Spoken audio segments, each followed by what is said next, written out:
So one of the ways kettlebells work is because of leverage. So you're doing a basic lift here, right? This swing, you're getting, the kettlebell is out at the end of this long lever of your arm, and you do get a little extension because of the handle length, right? But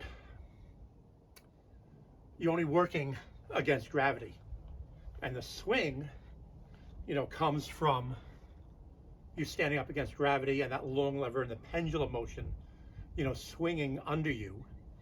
It gets, as it drops in the bottom of that, you have the most amount of weight you're working against. So how to do that on a horizontal plane? It's not easy to do with a kettlebell, but the staff and the long weapons, staff and spear, are good for working the horizontal plane. So on spear, we all work in the horizontal plane, and you're getting that torque in your hips to spin and then bring this around. So you are working your core on a horizontal line. I'm cutting to the legs.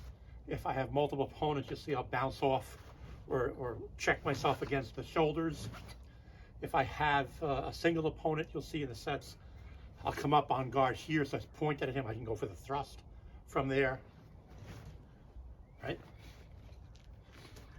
So you get that horizontal plane working to work your core, and the reason this works well is twofold. One, it's a lot lighter than a full sword, obviously lighter than a 10, 20, 30 pound kettlebell. So you're really dependent on your velocity to increase force on your body.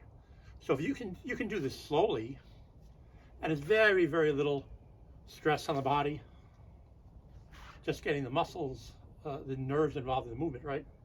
And you can hold this out at length, and unless you got an injury, you can hold this out here a while. It's not going to stress you too much, right? But to get the velocity, then you need to use your hips. That works your core. So you can kind of graduate this from a low level slowly and bring it up higher and higher in exercise to the core by simply making it faster and faster.